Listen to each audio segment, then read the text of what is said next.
Hi, எல்லாருக்கும் வணக்கம். இன்னைக்கு விடுதலை பார்ட் 2 படத்தோடைய ரிவ்யூ பார்க்க போறோம். வாங்க வீடியோக்குள்ள போகலாம். அதுக்கு முன்னாடி நம்ம சேனலை சப்ஸ்கிரைப் பண்ணாம தான் மறக்காம போயிடுங்க. விடுதலை பார்ட் 2 வெற்றிமாறன் இயக்கத்துல இளையராஜா இசையமைச்சு சூரி, விஜய் சேதுபதி, மஞ்சு வாரியர், கிஷோர் இவங்கெல்லாம் சேர்ந்து பண்ண படம் தான் விடுதலை பாகம் 2. விடுதலை பாகம் 1 எப்படியோ அதே மாதிரிதான் விடுதலை பாகம் 2வும் உழைக்கும் மக்களுடைய வழியை சொல்ற ஒரு படம் தான். அருமையான படம். விடுதலை 1 படத்துல விஜய் சேதுபதி நம்ம ஒரு புரட்சியாளராக நடிச்சிருப்பாரு. அவங்களை அரெஸ்ட் பண்ற ஒரு அரசு தரப்பு போலீஸா நம்ம சூரி வந்திருப்பாரு. இந்த பார்ட் 2ல எதுக்கு அந்த மாதிரி பண்றாரு விஜய் சேதுபதி அவர்கள், அதுக்கான காரணம் என்ன, அதுக்கான பேக்ரவுண்ட் என்னன்றது தெளிவா சொல்லியிருப்பாங்க. இந்த படம் முழுக்க விஜய் சேதுபதி தான் நிரம்பியிருப்பாரு. சூரியோட காட்சிகள் ரொம்ப கம்மின்னு சொல்லலாம்.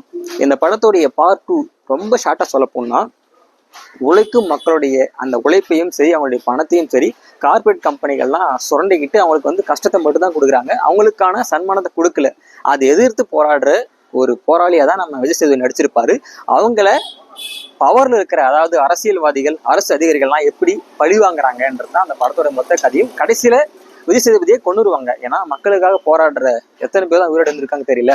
அதே வரிசையில் தான் விஜய் சேதுபதி கடைசியில ஆளும் அரசு வர்க்கத்தால கொல்லப்படுவாரு.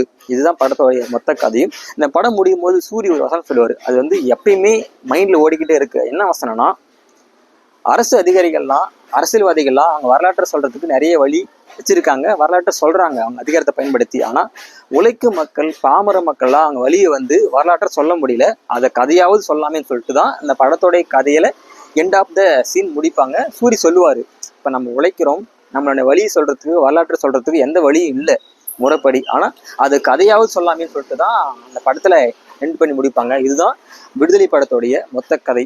உழைக்கும் மக்களுடைய குரல் என்னைக்கு வெளியே தெரிவிப்போன்னு தெரியல. இந்த படத்துல கதையா சொல்லியிருக்காங்க, ஒரு காட்சிகளா சொல்லியிருப்பாங்க. உண்மையிலேயே ஒவ்வொரு காட்சிகளும் படத்துல ஆரம்பத்துல இருந்து எண்டு வரைக்கும் இந்த படத்தோடைய ஸ்கிரீன் பிளே ரொம்ப அருமையா மேக் பண்ணியிருக்காரு நம்ம வெற்றிமாறன் சார் அவர்கள். முதல்ல அவருக்கு பெரிய வாழ்த்துக்கள்.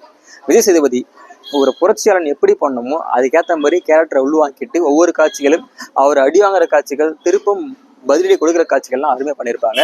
மஞ்சு வாரியர் ஆக்டிங்கை பொறுத்த வரைக்கும் அவங்க உண்மையிலேயே அந்த புரட்சியாளர் பெண்ணா மாறிட்டாங்க. அந்த மாதிரி இசையை பொறுத்தவரைக்கும் சொல்ல தேவையில்லை. இளையராஜா எப்பயுமே மிரட்டியிருப்பாரு. அதுவும் குறிப்பாக அந்த ஒரு பாட்டு தினமும் ஊன் நினைப்பு எல்லாரையும் ரொம்ப ஈர்க்குன்னு சொல்லலாம். மொத்தத்தில் விடுதலை 2 கண்டிப்பாக பார்க்க வேண்டிய படம் தான். என்னைக்கு உழைக்கும் மக்களுடைய வழி வெளியே தெரியுதுன்னு தெரியல. ஆனா இந்த மாதிரியான படங்கள் மூலயமா, கதைகள் மூலயமா வெளியே தெரியறது ரொம்ப மகிழ்ச்சி. உங்களுக்கு விடுதலை 2 எந்த அளவு பிடிச்சிருக்கு, படம் பார்த்து இருந்தா கீழே மறக்காம கவுண்ட் பண்ணுங்க. வெற்றிமாறன் மேக்கிங் எப்படி இருக்கு கீழே மறக்காம கவுண்ட் பண்ணுங்க. இந்த மாதிரியான வீடியோக்கள் தொடர்ந்து பார்க்கணும்னா நம்ம சேனலை மறக்காம சப்ஸ்கிரைப் பண்ணுங்க.